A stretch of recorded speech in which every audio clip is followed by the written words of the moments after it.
بسم اللہ الرحمن الرحیم۔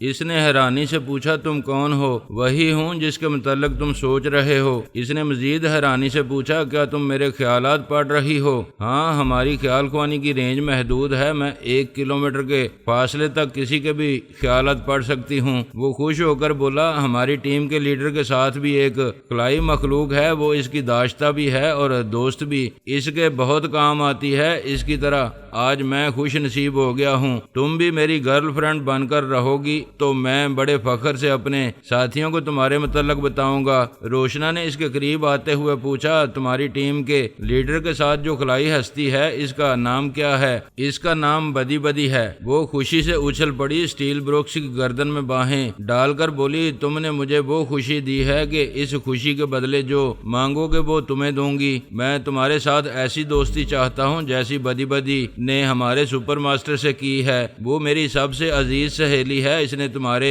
سپر ماسٹر سے جیسی دوستی کی ہے ویسی ہی دوستی میں تم سے کروں گی۔ پلیز ابھی بدی بدی سے میرا رابطہ کراؤ۔ وہ دونوں کمپیوٹر کے سامنے آ کر کرسیوں پر بیٹھ گئے۔ اسٹیل بروکس کمپیوٹر کو آپریٹ کرنے لگا، سپر ماسٹر کے مخصوص کوڈ نمبرز پر رابطہ ہو گیا۔ دوسری طرف سے تحریر ابری مسٹر بروکس آدھی رات گزر چکی ہے، سپر ماسٹر اے لالا سو رہا ہے، کوئی خاص پیغام ہو تو مجھے دو، میں بدی بدی تم سے مخاطب ہوں۔ روشنا نے فوراً اسٹیل بروکس کو ہٹا کر اس کی جگہ بیٹھ کر تحریری جواب دیا بدی بدی میری جان، میں تمہاری سہیلی روشنا تم سے مخاطب ہوں، ابھی مسٹر بروکس کی رہائش گاہ میں ہوں۔ اسکرین پر تحریر بدل گئی، بدی بدی پوچھ رہی تھی روشنا تم روشنا ہو؟ پلیز مجھے یقین دلاؤ۔ روشنا نے اپنے بیگ سے تانبے کے تار والی ایک کیپ نکالی، اسے سر پر پہن لیا۔ اس کیپ میں 4 نکیلے پلگ تھے۔ اس نے ایک نکیلے پلگ کو انجیکشن کی سوئی کی طرح اپنی پیشانی میں پیوست کر لیا، 2 پلگ دونوں کان پٹیوں میں اور چوتھے پلگ کو سر کے پیچھے دماغ کی جگہ پیوست کر لیا۔ پھر ایک لمبے تار کے ایک سرے کو کیپ سے اور دوسرے سرے کو کمپیوٹر سے منسلک کر کے اس کمپیوٹر کو آپریٹ کرنے لگی۔ اسٹیل بروکس نے بڑی حیرانی سے دیکھا، اسکرین پر اجنبی زبان کے حروف، الفاظ اور فقرے ابھر رہے تھے۔ روشنا مخصوص کوڈ ورڈز ادا کر کے بدی بدی سے کہہ رہی تھی یہ میرے کوڈ ورڈز ہیں، میں نے ٹرانسلیٹر کیپ کے ذریعے اس انگریزی زبان کے کمپیوٹر کو اپنی خلائی زبان میں تبدیل کر دیا ہے تاکہ یہ اسٹیل بروکس ہماری باتیں نہ سمجھ سکے۔ یہ ٹرانسلیٹر کیپ تم نے مجھے اور میرے بھائی دتورا کو دیا تھا۔ تمہارا لکی 7 ایمونا اور ایمونا بابا جیسے دشمنوں کے پاس یہ کیپ نہیں ہے۔ اب تمہیں یقین ہو جانا چاہیے کہ میں تمہاری روشنا ہوں، بے شک تم میری جان روشنا ہو۔ ایک عرصے کی جدائی کے بعد تم سے رابطہ ہوا ہے، میں اپنی خوشی بیان نہیں کر سکتی۔ دتورا کہاں ہے؟ ذرا انتظار کرو، میں بھی اس کمپیوٹر کو اپنی خلائی زبان میں تبدیل کر رہی ہوں۔ روشنا انتظار کرنے لگی۔ اسٹیل بروکس نے کہا میرے سامنے تم دونوں کو انگریزی زبان میں رابطہ رکھنا چاہیے، کیا مجھے غیر سمجھا جا رہا ہے اور کوئی بات مجھ سے چھپا کر کی جا رہی ہے؟ ایسی کوئی بات نہیں ہے، 2 عورتیں باتیں کر رہی ہوں تو کسی مرد کو ان باتوں میں دلچسپی نہیں لینا چاہیے۔ عورتوں والی باتیں کر رہی ہو یا خلائی زون کی خفیہ باتیں ہو رہی ہیں؟ ہماری خلائی زون کی باتیں خفیہ ہوں یا نہ ہوں، تمہیں ہمارے کسی بھی معاملے میں ہماری اجازت کے بغیر مداخلت نہیں کرنا چاہیے۔ یہ اچھی طرح یاد رکھو، مجھ پر پابندیاں عائد کرو گے تو میں ابھی چلی جاؤں گی، تم مجھے روک نہیں سکو گے۔ پھر بدی بدی اور سپر ماسٹر یہ کبھی نہیں چاہیں گے کہ میں تمہارے کسی حماقت کے باعث ناراض ہو کر چلی جاؤں۔ اسٹیل بروکس سوچ میں پڑ گیا۔ دوسری طرف سے بدی بدی نے کہا میں ایک سپر ماسٹر کے ساتھ ہوں، اس سپر ماسٹر کے 3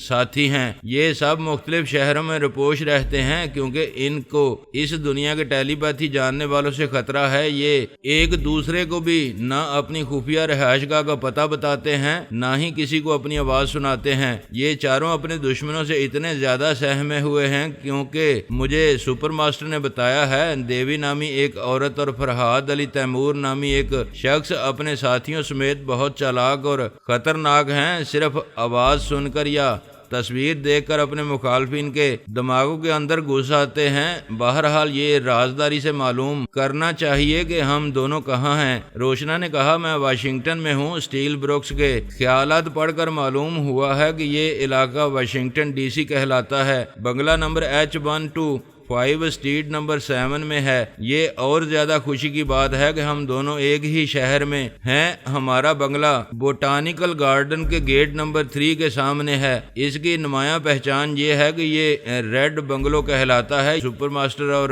اس کے ساتھی خود کو بہت چالاک سمجھتے ہیں۔ ان کا خیال ہے کہ وہ الگ الگ شہر میں رہتے ہیں، جبکہ یہ دو ساتھی اسی ایک شہر میں ہیں۔ ہو سکتا ہے باقی دو بھی یہاں ہوں۔ میں سپر ماسٹر کے دونوں ساتھیوں ریمی ریز اور ٹیری ٹیلر کے پہنچنے کی کوشش کر رہی ہوں، ابھی تک ناکام ہوں۔ وہ دونوں بڑے محتاط رہنے کے عادی ہیں۔ کیا روبوٹ PP7 سے ہمیشہ رابطہ رہتا ہے؟ ہاں، وہ میرے باپ کی تخلیق ہے، میرا غلام ہے، ہمیشہ میرا تابعدار رہتا ہے اور آئندہ بھی رہے گا۔ اچھا ہوا تم سے ملاقات اب آسان ہو گئی ہے۔ میں اور PP7 کرسمس کے دن ایک اہم منصوبے پر عمل کرنے والے ہیں۔ اس عمل کے نتیجے میں یہاں کے 2 سائنسدانوں کے علاوہ تمہارا اپنے جیون ساتھی کے ساتھ ماری جائے گی۔ بدی تم جانتی ہو میں بڑے بڑے شہ زوروں اور مکاروں کو بڑی مکاری سے پناہ کر دیتی ہوں، لیکن زہریلی تمہارا سے خوف آتا ہے۔ اس کا ایک دانت بھی ہمارے جسم کے کسی حصے میں پیوست ہوگا تو ہمیں مرنے سے کوئی نہیں بچا سکے گا۔ سچ تو یہ ہے کہ اس کے زہر نے مجھے بھی رپوش رہنے پر مجبور کر دیا ہے۔ ویسے بھی میں کافی حفاظتی انتظامات کے ساتھ رہتی ہوں۔ اس زہریلی کو کبھی اپنے قریب آنے کا موقع نہیں دوں گی۔ اسے دور سے دیکھتے ہی ایٹمی گن کی شعاؤں سے جلا کر راکھ کر دوں گی۔ مجھے بھی ایک ایسی ایٹمی گن دو، میں بھی کرسمس سے پہلے ہی تمہارے پاس آ جاؤں گی۔ تمہیں گن کے علاوہ بھی بہت کچھ دوں گی، لیکن جب تک میں نہ کہوں موجودہ پناہ گاہ سے نہ نکلنا۔ میں نے سپر ماسٹر کو جس طرح سحر زدہ کر رکھا ہے، اسی طرح تم اسٹیل بروکس کو اپنا دیوانہ بنا کر رکھو۔ اسٹیل بروکس روشنا کے پاس بیٹھا کمپیوٹر اسکرین پر نہ سمجھ میں آنے والی خلائی زبان کی تحریر دیکھ رہا تھا اور بور ہو رہا تھا۔ اس نے کہا اب بس کرو، تم عورتیں خواہ زمین پر رہو یا خلا میں، جنت میں رہو یا جہنم میں، بولتی ہی رہو گی، تمہاری باتیں کبھی ختم نہیں ہوں گی۔ روشنا نے اسکرین پر تحریر کے ذریعے کچھ کہا، پھر رابطہ ختم کر دیا۔ ٹرانسلیٹر کیپ اتار کر بیگ میں رکھتے ہوئے کہا مجھے افسوس ہے تمہیں انتظار کرنا پڑا۔ بدی مجھے بتا رہی تھی کہ سپر ماسٹر بہت اچھا دوست اور محافظ ہے۔ اگر میں بھی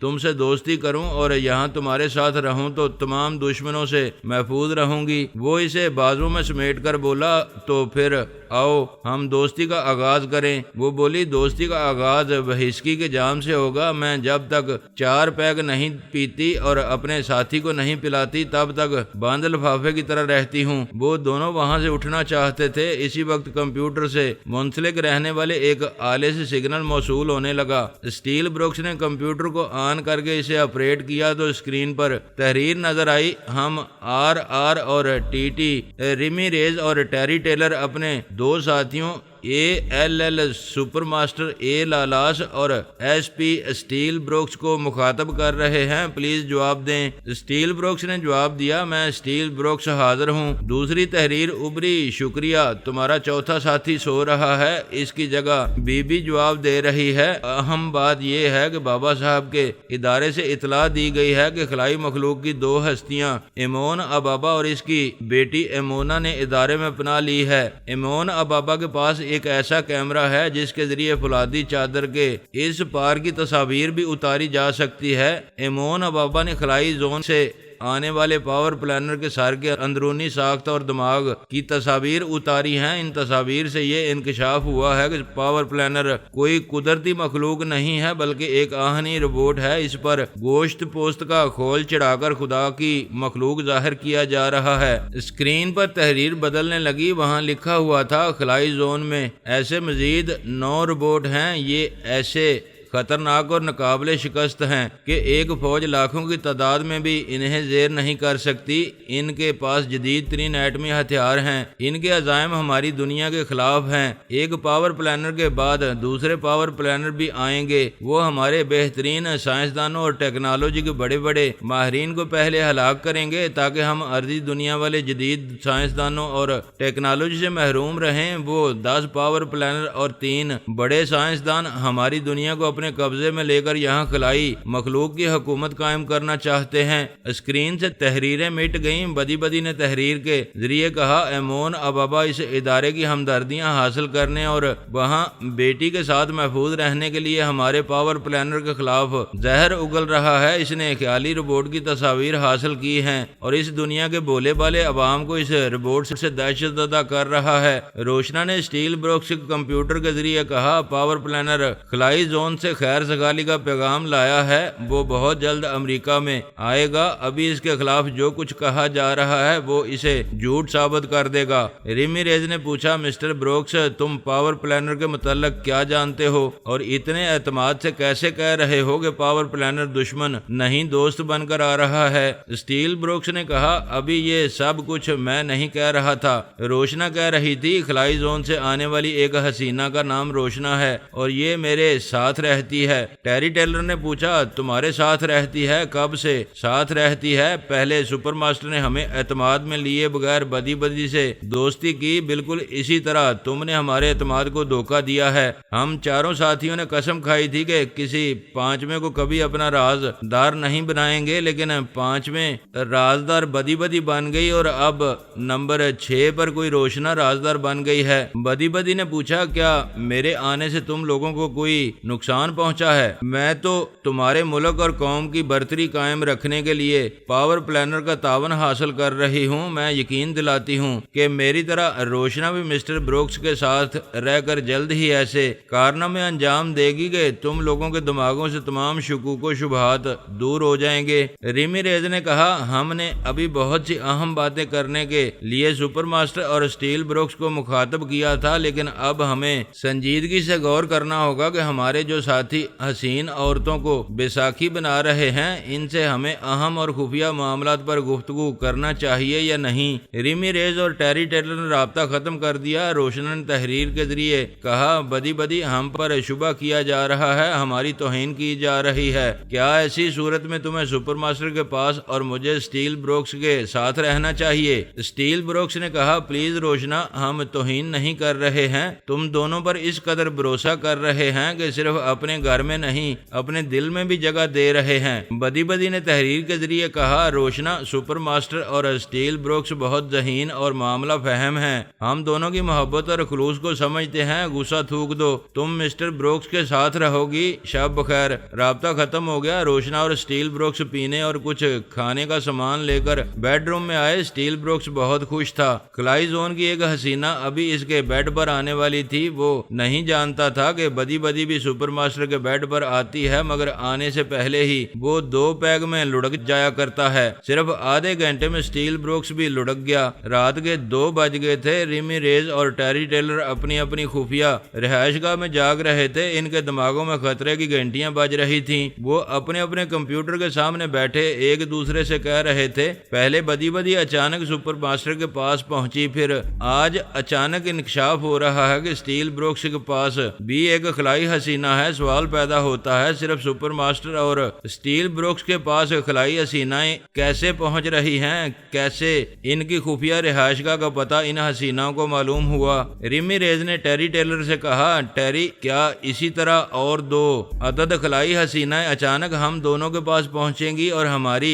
یہ خوش فہمی ختم ہو جائے گی کہ ہم بڑی کامیابی سے روپوش رہتے ہیں؟ ٹیری ٹیلر نے کہا، یہ نقطہ قابل غور ہے۔ خلا سے آنے والیاں صرف ہماری خفیہ رہائش گاہوں تک کیسے پہنچ رہی ہیں؟ مجھے ایسا لگ رہا ہے جیسے کسی حسینہ کی آنکھ خلا سے جھانک کر مجھے دیکھ رہی ہے اور تمہیں بھی کوئی دیکھ رہی ہوگی۔ ہم محفوظ نہیں ہیں۔ اوہ گاڈ، ہمارے سروں پر چھت نہیں ہے، ہم کھلے آسمان کے نیچے ہیں، ہم زمین پر ہیں، مگر خلا سے آنے والیاں کسی وقت بھی ہمارے پیروں تلے سے زمین ہٹا سکتی ہیں۔ میرے دوست ریمی، میرا دل کہتا ہے کہ اب بھی ہمارے پاس بچاؤ کا وقت ہے، اس سے پہلے کوئی ہماری رہائش گاہ تک پہنچے۔ ہمیں اپنی اپنی جگہ چھوڑ دینا چاہیے، ہم صرف 2 رہ گئے ہیں۔ ہمیں ایک دوسرے کے ساتھ رہ کر پیش آنے والے خطرات سے نمٹنا ہوگا۔ ہم ایک دوسرے سے الگ رہیں رہیں گے تو سپر ماسٹر اور اسٹیل بروکس کی طرح کسی کی زلفوں کے اسیر ہو جائیں گے۔ ساتھ رہیں گے تو ایک دوسرے کو بہکنے سے اور کسی کے زیر اثر آنے سے بچا سکتے ہیں۔ کیا تم میرے اس مشورے سے متفق ہو کہ ہمیں ایک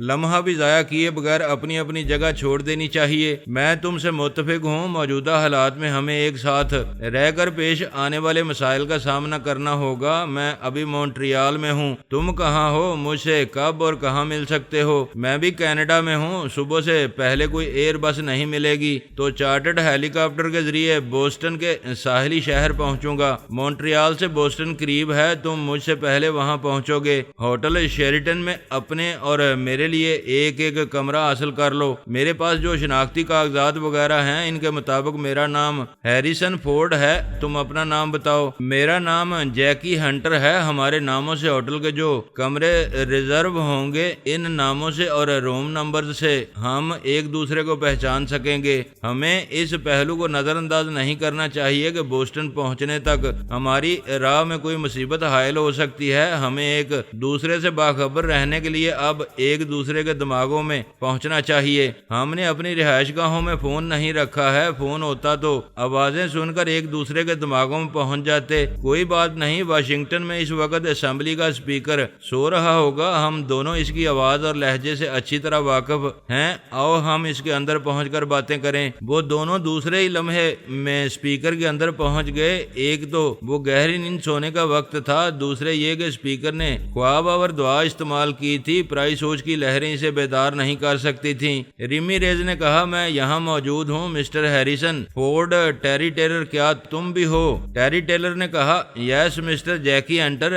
ریمی ریز، میں تمہاری سوچ کی لہروں کو سن رہا ہوں۔ پہلے اسپیکر کے چور خیالات پڑھ لو، یقین کر لو کہ یہ پوری طرح غافل ہے۔ وہ دونوں اس کے چور خیالات پڑھنے لگے۔ وہ واقعی گہری نیند میں اپنے وجود سے بھی بے خبر سو رہا تھا۔ اس کے چور خیالات کا تعلق وہاں کے سیاسی معاملات سے تھا۔ ریمی ریز نے کہا، ابھی تو ہماری جان کے لالے پڑے ہیں، ہم سیاسی معاملات میں دلچسپی نہیں لے سکتے۔ میں خدا سے دعا مانگتا ہوں، جانے انجانے میں مجھ سے جو گناہ ہوئے ہوں انہیں معاف کر دے اور ہمیں تمام دشمنوں سے محفوظ رکھ۔ ہماری دعا ہے کہ ہم دشمنوں کی کسی سازش کا شکار نہ بنے، ہمیں کسی کی غلامی منظور نہیں ہے۔ ٹیری ٹیلر نے کہا، میری بھی یہی دعائیں ہیں۔ ہم اپنی تمام تر ذہانت سے کام لیتے ہیں، نت نئی حکمت عملی سے خود کو دشمنوں سے دور رکھتے ہیں، اس کے باوجود دشمن ہماری شہ رگ تک پہنچنے لگتے ہیں۔ ایسے وقت ذہانت اور غیر معمولی ٹیلی پیتھی کام نہیں آتی، صرف دعائیں کام آتی ہیں۔ اے خدا،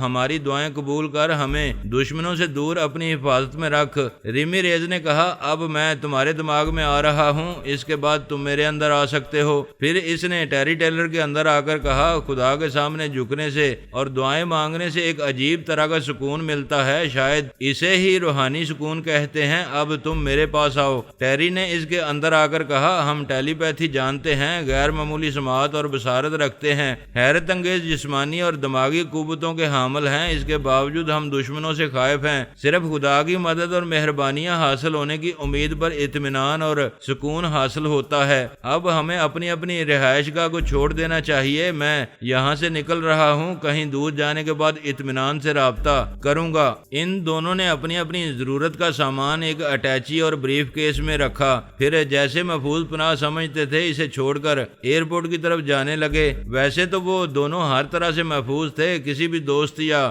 دشمن کو معلوم نہ تھا کہ وہ دونوں کہاں رہتے ہیں۔ ایک عرصے تک ان کی کوئی خبر نہ ملنے پر یہ بھی سوچا گیا تھا کہ وہ مر چکے ہیں۔ صرف امریکی حکام سے کمپیوٹر کے ذریعے رابطہ رہتا تھا۔ ان متعلقہ حکام اور سرکاری عہدے داران کو علم تھا کہ وہ زندہ ہیں۔ انہوں نے اپنا شہر چھوڑنے سے پہلے اعلیٰ حکام کے نام فیکس روانہ کیا۔ اس میں لکھا تھا کہ بابا صاحب کے ادارے سے جو اہم معلومات فراہم کی گئی ہیں وہ درست ہیں۔ ایمون ابابا کی تصویری رپورٹ کے مطابق پاور پلانر 7 کوئی گوشت پوست کی مخلوق نہیں ہے، وہ ایک آہنی روبوٹ ہے۔ خلائی زون میں ایسے مزید 9 عدد روبوٹ ہیں، انہیں کنٹرول کرنے والے 3 سائنسدان ہماری ارضی دنیا پر قبضہ جمانے اور اپنی حکومت قائم کرنے کا منصوبہ بنا چکے ہیں۔ ہمارے بہترین سائنسدانوں اور ٹیکنیکل شعبوں کے ماہرین کی زندگیاں خطرے میں ہیں۔ سب سے پہلے انہیں ہلاک کر کے ہماری دنیا کی جدید سائنسی ترقی سے محروم رکھا جائے گا۔ اس سلسلے میں سب سے افسوسناک بات یہ ہے کہ سپر ماسٹر اے لالاس اور اسٹیل بروکس خلائی زون سے آنے والی حسیناؤں کے دیوانے ہو گئے ہیں اور انہیں اپنا رازدار بنا لیا ہے۔ حکومت سے ہماری درخواست ہے فی الحال ان پر اعتماد نہ کریں۔ اپنے ملک اور اپنی افواج کے سلسلے میں جتنے اہم راز ہیں وہ سپر ماسٹر اور اسٹیل بروکس سے چھپائے جائیں۔ انہیں حکم دیا جائے کہ وہ دونوں اپنی عورتوں بدی اور روشنا کے ساتھ سامنے آ کر خود کو عدالت عالیہ میں پیش کریں اور ان پر جو الزامات لگائے جائیں ان کا ٹھوس اور معقول جواب دیں۔ ہم اس مقدمے میں ان کے خلاف بیان دیں گے۔ ہم نے ان دونوں کا ساتھ چھوڑ دیا ہے، ان سے کمپیوٹر کے ذریعے بھی رابطہ ختم کر دیا ہے۔ آخر میں گزارش ہے ہم اپنے تمام سائنسدانوں اور ٹیکنالوجی کے شعبوں سے تعلق رکھنے والے تمام ماہرین کی حفاظت کے لیے خصوصی انتظامات کریں۔ تمام ارضی دنیا کی سلامتی اور ترقی کا انحصار انہی ماہرین اور سائنسدانوں پر ہے۔ ہم پھر کسی وقت رابطہ کریں گے۔ فقط ریمی ریز اور ٹیری ٹیلر نے ایک ہیلی کاپٹر کرائے پر حاصل کیا، پھر اس میں بیٹھ کر بوسٹن کی طرف روانہ ہو گیا۔ سفر کے دوران اس نے ریمی ریز کی خیریت معلوم کی۔ اس نے کہا میں بوسٹن خیریت سے پہنچ گیا ہوں۔ اس وقت صبح کے 5 بجے ہیں، پوری طرح دن کی روشنی ابھی پھیلی نہیں ہے۔ میں ایئرپورٹ کے ویٹنگ ہال میں بیٹھا ہوا ہوں۔ تم ہوٹل شیریٹن کیوں نہیں جا رہے ہو؟ سوچ رہا ہوں، پتہ نہیں ہمیں اس شہر میں کتنے عرصے تک رہنا ہوگا۔ اگر ہم سمندر کے کنارے ایک کاٹیج ماہانہ کرائے پر حاصل کر لیں تو بہتر ہوگا۔ تمہارا کیا خیال ہے؟ خیال ٹھیک ہے، ہمیں الگ رہائش گاہ میں رہنا چاہیے، لیکن سمندر کے ساحل پر سہ پہر سے لے کر آدھی رات تک حسین عورتوں کا میلہ لگا رہتا ہے۔ اس بات کا اندیشہ ہے کہ انہی حسیناؤں میں سے کوئی خلائی حسینہ نکل کر ہمارے ساحلی کاٹیج میں چلی آئے گی۔ دوست، ان خلائی بلاؤں کا نام نہ لو۔ سنا ہے شیطان سے تعلق رکھنے والی ہستیاں نام لیتے ہی پہنچ جاتی ہیں۔ کیا یہ بہتر ہوگا کہ ہم شہر میں ایک بنگلہ کرائے پر حاصل کر لیں؟ ہم تنہا بنگلے میں رہ کر دیکھ چکے ہیں، وہاں بھی تحفظ حاصل نہیں ہوتا۔ میں نے ہوٹل میں عارضی طور پر اس لیے قیام کرنے کو ترجیح دی ہے کہ وہاں 2-4 دن رہیں گے اور شہر کی کسی ایسی خاتون کو ٹریپ کریں گے جو کسی مکان کی مالکہ ہو اور تنہا یا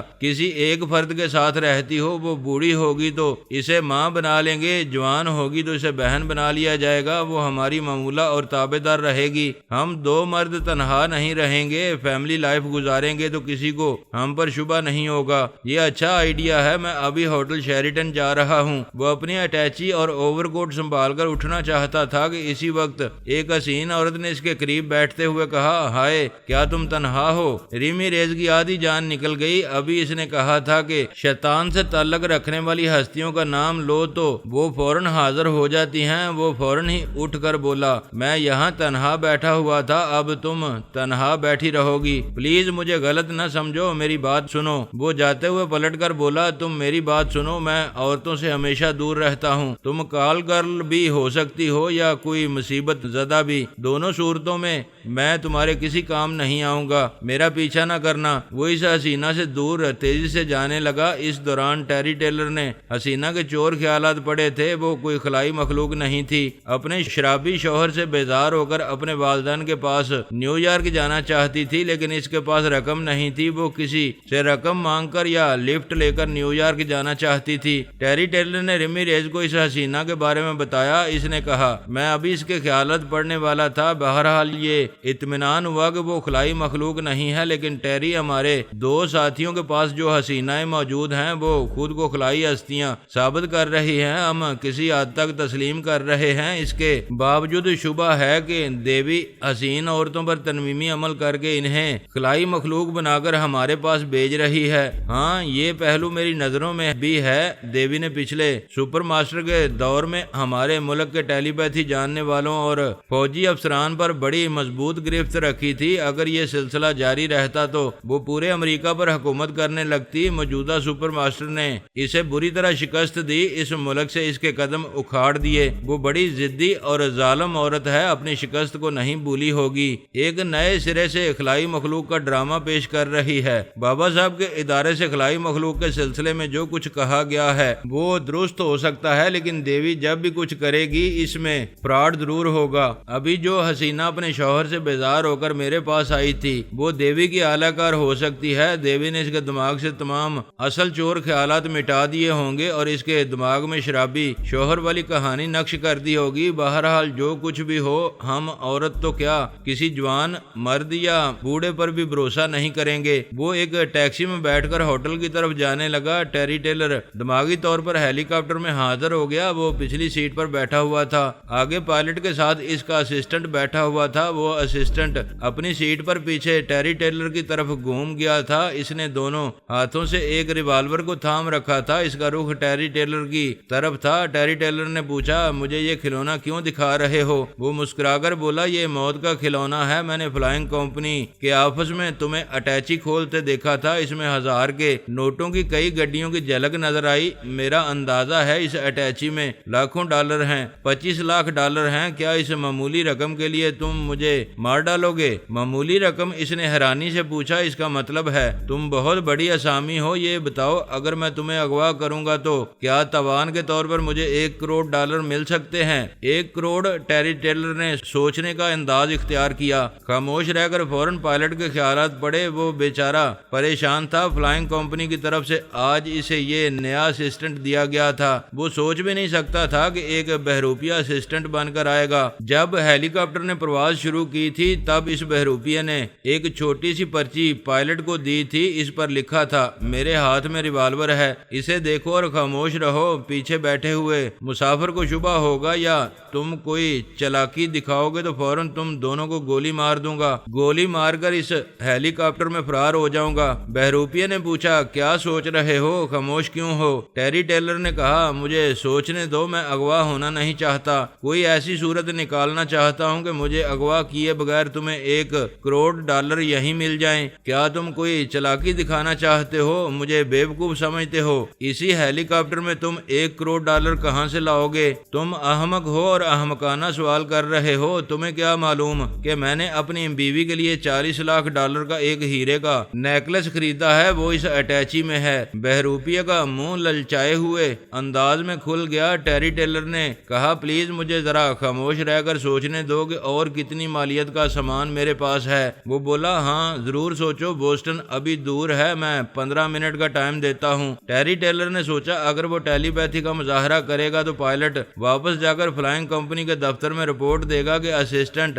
ایک بہروپیہ تھا، مسافر کو لوٹنا چاہتا تھا، لیکن مسافر نے ٹیلی پیتھی کے ذریعے بہروپیے کو بے بس کر دیا۔ وہ نہیں چاہتا تھا کسی کو معلوم ہو کہ ایک خیال خوانی کرنے والا بوسٹن گیا ہے۔ یہ بات دشمنوں کے کانوں تک پہنچ سکتی تھی۔ اس نے بہروپیے کے دماغ پر قبضہ جما کر اس کے ذریعے پائلٹ سے کہا، اے ہماری طرف نہ دیکھو، پرواز کی طرف دھیان دو۔ پائلٹ سیدھا ونڈ اسکرین کے پار دیکھنے لگا۔ بہروپیے نے اپنے ریوالور کے چیمبر سے تمام گولیاں نکال کر ٹیری ٹیلر کو دے دی، پھر خالی چیمبر اپنے ریوالور میں لگا لیا۔ ٹیری ٹیلر نے وہ تمام گولیاں اپنی جیب میں رکھ لیں، پھر اپنا ریوالور نکال کر کہا، ہاں یاد آیا، 25 لاکھ نقد ہیں، 40 لاکھ کا نیکلس ہے اور 100 ڈالر کا یہ میرا ریوالور۔